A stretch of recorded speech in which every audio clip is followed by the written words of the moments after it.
एक दिन की बात है कि रावण की बहन शूर्पणखा वो वहां भ्रमण करते हुए आई। पीछे जब सत्संग प्रारंभ हुआ था भगवान श्री राम के चरित्र का, तब आया था विश्रवा को कुबेर जी ने सेवा में 3 नवयुवतियां जो मायामयी और बहुत सुंदर थी, एक पुष्पोत्कटा और मालिनी और राका। पुष्पोत्कटा से रावण कुंभकर्ण, मालिनी से विभीषण और राका से ये शूर्पणखा और खर, इनका प्रादुर्भाव हुआ था। विश्रवा जी पुलस्त जी के ही अंश से प्रकट हुए थे। उत्तम ब्रह्म ऋषि हैं जो ब्रह्मा जी के मानस पुत्र कहे गए हैं, पर क्रोध भाव से कुबेर जी के साथ द्वेष करते थे। प्रारंभ में सुना था उस भाव का प्रभाव हुआ कि माता राक्षसी कुल की थी, तो ये राक्षस स्वभाव वाले प्रकट हुए। और बड़ी विचित्र लीला, उनमें से विभीषण जी भगवान के परम भक्त। तो ये बहन ही हुई, पिता एक ही है और माता अलग अलग है। ये घूम रही थी, पता नहीं कौन सा सौभाग्य भगवान पर इसकी दृष्टि पड़ी और मोहित हो गई। यद्यपि ये बड़ी भयावनी और राक्षसी स्वभाव की, उसने देखा भगवान श्री राम को तो हृदय में विकलता हो गई। ऐसा सुंदर रूप, अपने को रोक नहीं पाई। प्रणाम है भैया, भगवान के रूप में कौन नहीं मोहित हो जाएगा, प्रणाम है। पर भाव कुछ दूसरा है इसका, आंतरिक। जैसे प्रेम तो गोपीजनों ने भी किया और प्रेम मथुरा की कुब्जा ने भी किया, पर जय जयकार कुब्जा की नहीं, गोपीजनों की ही। श्री कृष्ण सुखार्थ निष्काम प्रेम गोपीजनों के हृदय में है। और थोड़ा तो इसलिए श्री शुकाचार्य जी ने तो उसके लिए दुर्भगा शब्द का भी प्रयोग किया है कुब्जा के लिए। गोपीजनों की चरण रज तो बड़े बड़े महापुरुष बंधन करते हैं। प्रभु के रूप को देखकर कामाशक्त हो गई, वैसे फिर भी प्रणाम करने लगा योग्य है। कोई ऐसा है ही नहीं, जब काम स्वयं काम से युक्त हो जाए प्रभु को देख के, कोटि काम के मन को मोहित करने वाले प्रभु का रूप है। पर कुछ भाव कुछ दूसरा है। इसके पति का नाम विद्युत जुहा है। ये काल के राक्षस का प्रधानमंत्री है। रावण ने जब आक्रमण किया तो विद्युत जुहा ने, प्रधानमंत्री था, उसने कहा कि तुम्हारी जो ये इच्छा है कि संपूर्ण ऋषि मुनियों को नष्ट किया जाए और राक्षसी राज्य हो, इसमें हम सहयोग नहीं करेंगे। ये शूर्पणखा का पति था विद्युत जुहा।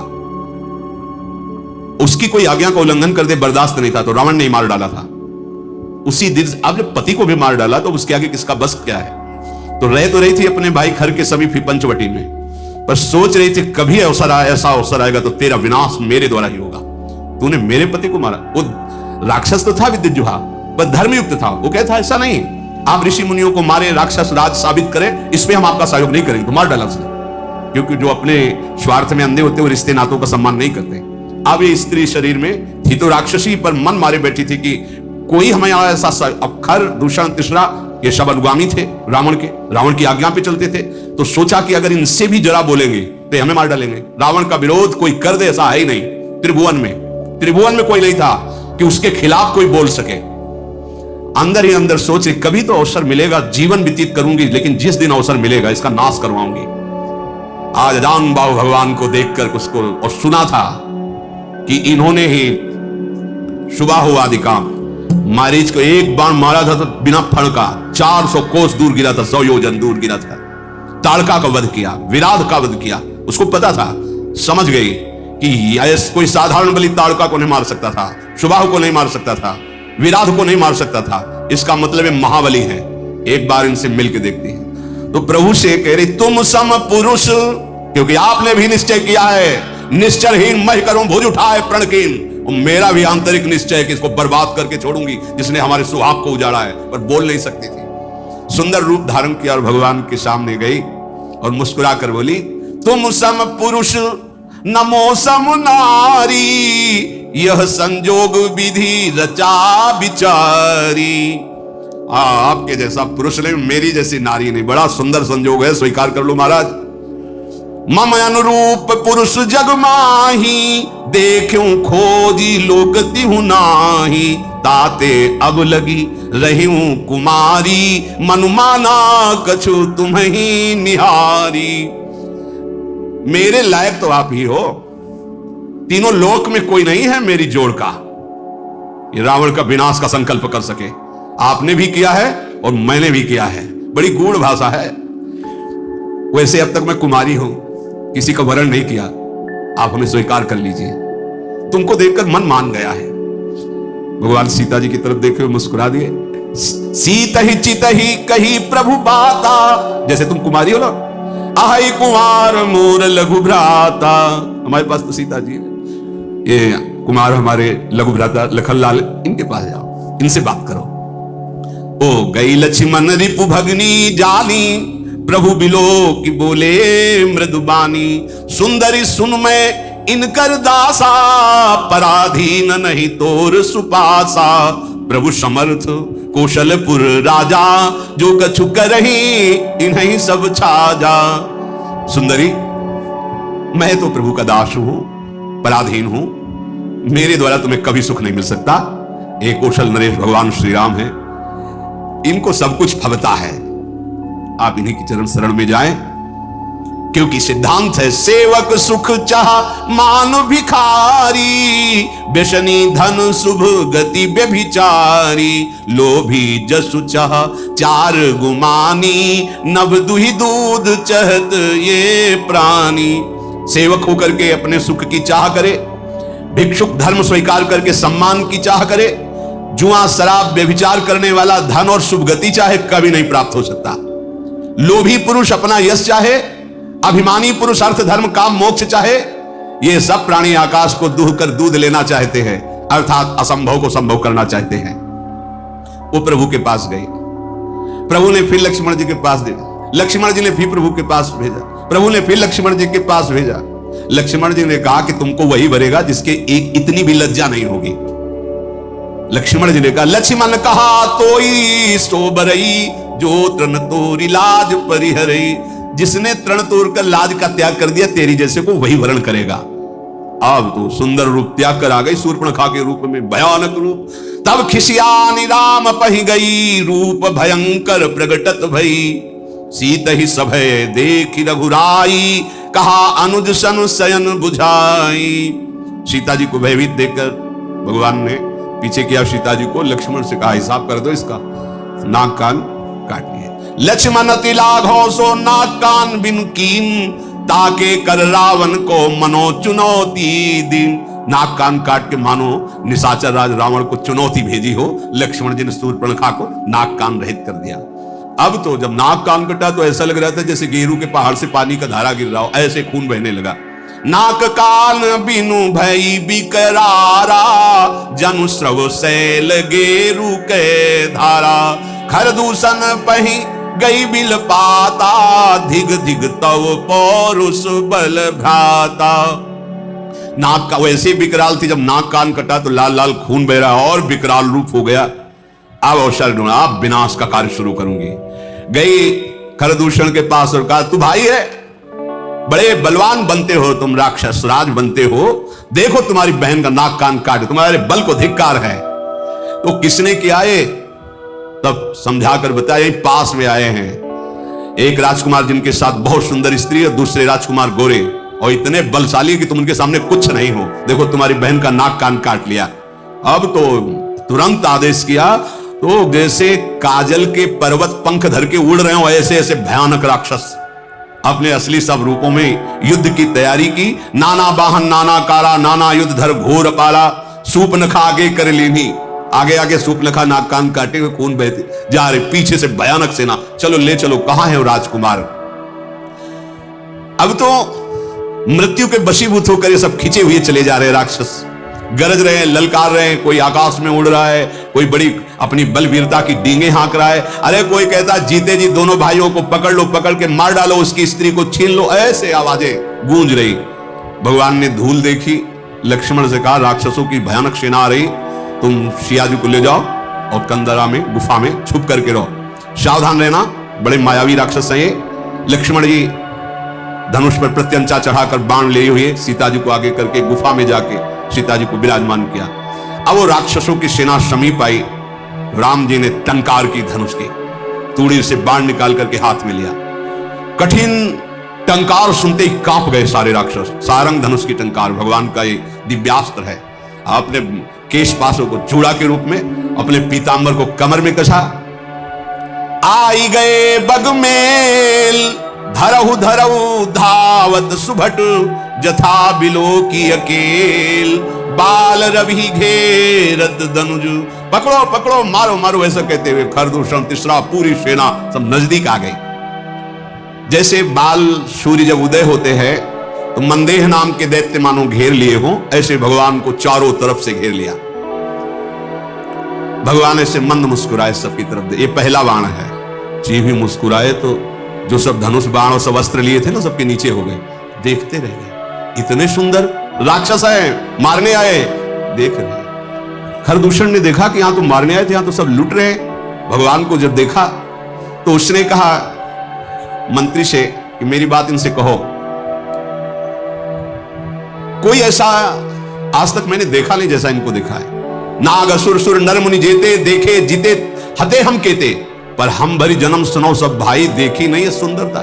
इतना सुंदर रूप तुमने कहीं नहीं देखा।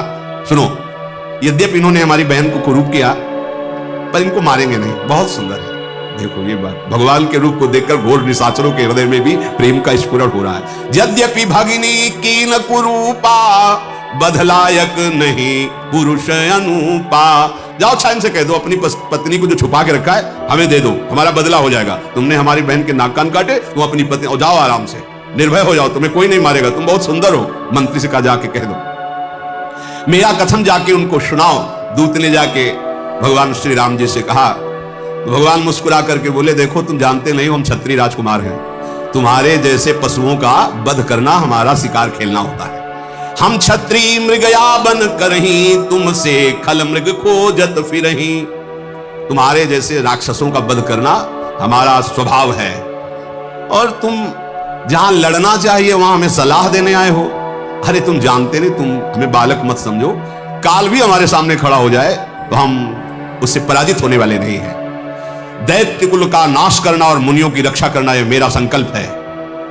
तुम्हें हम बालक दिखाई दे रहे हैं, लेकिन दुष्टों को दंड देने के लिए संग्राम में आज तक कभी पीठ दिखाया हो रघुवंशियों ने, ऐसा प्रमाण नहीं मिला, और उसी वंश का मैं हूं। जाओ अपने स्वामी से कह दो, रण में ये मित्रता और कपट और चतुराई की बातें नहीं करते, युद्ध करना चाहिए। अगर तुम्हारे में सामर्थ्य नहीं तो भाग जाओ यहां से, अगर सामर्थ्य है तो युद्ध करो, ये सलाहें मत भेजो। ये जो ही बात कही तो जल गया खरदूषण। हमने तो इस पर दया की, ऐसा कटु भाषण करता है, तुरंत इसको मार डालो। अब योद्धा बाण धनुष तोमर शक्ति बर्छी कृपाण परिक कटार फरसा ये सब लेके राक्षस दौड़ पड़े, बड़े भयानक। सावधान हुई धाये जान सबल आराती, लागे बरसन राम पर अस्त्र शस्त्र बहुभांति। तिनके आयुध तिलसम करिकाटे रघुबीर, तानि सरासन श्रवण लगी पुनि छाड़े निज तीर। भगवान ने अपने दिव्यास्त्र के द्वारा जितने राक्षसों के अस्त्र थे सबको काट दिया, और बहुत खींच करके जोर से बाण का संधान करके बाण ऐसे फुफकारते हुए अमोघ बाण भगवान के हैं। कोई ऐसा नहीं बच रहा जो सामने खड़ा हो सके। कुछ कटते जा रहे हैं कई कई जगह से। जब बड़े बड़े निशाचर देखते भागना शुरू किया सामने से। जब भाग रहे तो खरदूषण लौट करके आवाज दिया, अगर कोई आप पीठ दिखाकर भागा तो मैं उसे मारूंगा। युद्ध में अकेले हैं और इनसे सब पीठ दिखा, आज तक न जाने कितने वीरों को मार के खा गए, मुनियों को खा गए, ये भी मुनि वेश में, इनको तुम पीठ दिखा रहे हो। कुपित जान करके कि हमारा जब स्वामी ही कुपित फिर लौटे आए, प्रभु कितनी शीघ्र बाण चढ़ाते हैं, संधान करते हैं, किसी को पता भी नहीं चलता। किसी की छाती, किसी का सिर, किसी का भुजा, किसी का हाथ पैर कट कट करके गिरने लगे। पहाड़ के समान राक्षस, तो वहां रक्त की धारा बह रही है, हाहाकार मच गया। अब भगवान ने एक बाण ऐसा संधान किया कि सबको सामने वाला राम दिखाई दे रहा है, और वो पूरी भीड़ में राक्षसों की एक बाण सम्मोहन ऐसा कि सामने वाला राम वो उसको काट रहा, उसको वो राम दिखाई दे रहे, वो उसको आप सही में राम राम कही तनु तजहि पावहि पद निर्वाण, करि उपाय रिपु मारे छन मह कृपा निधान। ये राम, वो ये राम, और कहा जा रहे हैं सब भगवान के धाम पहुंच रहे हैं, क्योंकि अंतिम में राम दर्शन और मुख से नाम, ये बड़े बड़े ऋषि जन मांगते हैं, जो ऋषियों को भी नहीं मिलता। वो घोर राक्षसों को भगवान जब अवतार लेते हैं तब वो लाभ प्राप्त हो जाता है। हर्षित बरसई सुमन सुर बाजहि गगन निशान, स्तुति करी करी सब चले शोभित विविध विमान। देवता आकर पुष्पों की वर्षा करते हैं। रघुनाथ जी ने इन पर विजय प्राप्त की। लक्ष्मण जी सीता जी को लेके आए, प्रसन्नता हुई। सीता जी श्री राम जी के उस रूप को देख रहे हैं, भ्रकुटी चढ़ी हुई, धनुष पर बाण संधान करते हुए जैसे वैसे जब स्वरूप को देखा, नेत्र घा नहीं रहे से अपने प्रीतम के रूप को देखकर। भगवान पंचवटी में विराजमान हैं, मुनिजन आकर बैठते हैं, भगवत चर्चा होती है। आगे आगे तो चली थी सूर्पनखा, जब भगवान के सामने आई तो सबसे पीछे पहुंच गई थी। जब सब सुहा हो गए, देखा इधर का काम पेट। अब वो वहां से गई लंका में और सभा में जाकर के हाथ पटक पटक के जमीन पे, छाती पे, माथे पे रोने लगी। रावण ने देखा, उसने क्या बात है, तेरी दशा ऐसी किसने की? बोले मदिरा पीता है और पड़ा रहता है, सुख भोग करता है, ऐसे कहीं राज्य चलता है? सूर्पनखा ने कहा, करसी 500 दिन राती सुध नहीं तो सिर्फ पड़ा राती। बहुत बड़ा दुश्मन आ गया है तुम्हारा, तुम राजनीति को जानते नहीं हो, केवल शराब पीते हो, मदिरा पीते हो और उन्मत्त होकर महल में बने रहते हो। जानते हो अगर विषयों का संग करे तो सन्यासी का नाश हो जाता है, अगर ठीक सलाह देने वाला मंत्री ना हो तो राजा का नाश हो जाता है, अगर मान प्रिय लगने लगे तो ज्ञान का नाश हो जाता है, मदिरा पीने का वाले का ऐश्वर्य और लज्जा का नाश हो जाता है, विवेक ना हो तो वैराग्य केवल नाटक रह जाता है। ऐसे ही यदि राजनीति सही ना हो तो राजा का नाश हो जाता है। मैं सही कहती हूं कि अब तुम्हारे नाश का अवसर आ गया है, बहुत बड़ा दुश्मन तुम्हारे समीप आ चुका है। दुश्मन को और आग को कभी छोटा नहीं समझना चाहिए। रावण, तू अपने अभिमान में है और सभा में तेरे जैसे भाई के होते हुए मेरी नाक कान काट ली गए, ऐसे चिल्ला चिल्ला के, तेरे जीते जी मेरी ऐसी दशा। सारी सभा खड़ी हो गई क्रोध से। शूर्पणखा बाह लंबी कर करके रावण से, तेरे जोश में चला, अब तेरा विनाश होगा। क्योंकि ये बात तब नहीं कहती जब सुहाग उजाड़ दिया था कि तेरे होते हुए तेरे हाथों से सुहाग नहीं। अब आदमी अपनी बात बता करके वो रोने लगी। तू ये तो बता कौन शत्रु है त्रिभुवन में, कौन ऐसा जो रावण से भयभीत ना होता हो? कहा है अयोध्यापति महाराज दशरथ के लाडले कुमार श्री राम, लक्ष्मण और बहुत सुंदर उनके साथ स्त्री है, वो आए हुए हैं, जिनकी भुजाओं का बल पाकर अय दशमुख रावण अब कोई भी मुनि तेरे से भय नहीं खाता। देखने में बालक है पर काल के भी वो महाकाल हैं, परम धीर श्रेष्ठ धनुर्धर, महान गुणों से युक्त, महान बल, अतुलित बल प्रताप, द्रोह भ्राता, खल बदरत सुर मुनि सुख दाता, शोभा धाम राम अस नामा, तिनके संग नारी एक श्यामा। दोनों भाई महान बलशाली, परम सुंदर, शोभा के धाम, नाकन कटे फिर भी कह रही परम सुंदर है वो, दुष्टों का वध करने में समर्थ है, शांत भक्त, देवता मुनि इनको सुख देने वाले हैं, उनका नाम है राम। उनके साथ बहुत सुंदर नवयुवती है। विधाता ने ऐसी स्त्री तो त्रिभुवन में बनाई ही नहीं है जैसी स्त्री है। 100 करोड़ कामदेव भी न्यौछावर हैं, ऐसा सुंदर स्वरूप राम जी का, तो 100 करोड़ रति भी न्यौछावर हैं, ऐसा सुंदर स्वरूप उस युवती का। उन्हीं के छोटे भाई गोरे भाई लखन जी ने मेरी ये दुर्दशा की है। और जब मैं ये बात खरदूषण से कही तो पूरी सेना सहित वहां गए, खरदूषण, तिसरा, इन सब को काट के फेंक दिया, कोई नहीं बचा। शूर्पणखा की बात सुनकर रावण के माथे पे पसीना आ गया। उसने कहा कि सुर नर असुर नाग खगमाही, मोरे अनुचर कहां को नाही, खरदूषण मोहिसम बलवंता, मार सके को बिन भगवंता। ऐसा कैसे हो सकता है? खरदूषण तिसरा को कोई मार सके, ये तो केवल भगवान ही मार सकते हैं, दूसरा कोई मार ही नहीं सकता। सुर रंजन भंजन मही भारा, जो भगवंत लीन अवतारा। ये कोई साधारण ज्ञानी भी नहीं है, भगवान शिव का ये महान अनन्य भक्त है। अब स्वभाव में राक्षसी प्रवृत्ति है। विचार किया उसने कि खरदूषण, त्रिशरा, इनको तो भगवान ही मार सकते हैं। और मैंने सुन रखा है ऋषियों से कि भगवान का अवतार होगा जो अपने भक्तों के मन को सुख देने वाले हैं, जो संसार के भार का हरण करने वाले हैं, उन्हीं भगवान का अवतार। तो क्या उन्हीं भगवान का अवतार हो गया? यदि वो भगवान हैं तो मैं जाई बैर हठी करऊं, प्रभु सर प्राण तजे भौतरऊं। अगर भगवान है तो मैं उनसे बैर भाव की उपासना करूंगा, ऐसा दृढ़ बैर करूंगा कि उनके अमोघ बाण से परम पद को प्राप्त होऊंगा, क्योंकि मैं जानता हूं मेरे से भजन तो होगा नहीं। हो ही भजन न तामस देहा, मन क्रम बचन मंत्र दृढ़। मैं राक्षसी स्वभाव का हूं, मेरे से भजन नहीं होगा, पर मैं बैर करूंगा, पर दृढ़ बैर करूंगा। इनके सिवा किसी और का चिंतन न हो, ऐसी दुश्मनी इनसे ठानूंगा। भक्ति से तो भजन होने वाला नहीं इनसे, पर इनका मैं ऐसा चिंतन करूंगा बैर भाव से। अंतिम समय तक इसका निर्वाह किया रावण ने। कहा राम रन हतोपचारी, अगर कहीं राजकुमार हैं तो अभी मजा चखाता हूं, अगर कहीं भगवान हैं तो दृढ़ वैर करूंगा, इनके बाणों से मैं परम धाम को जाऊंगा। शेष चर्चा आगे। श्री राधा वल्लभ लाल।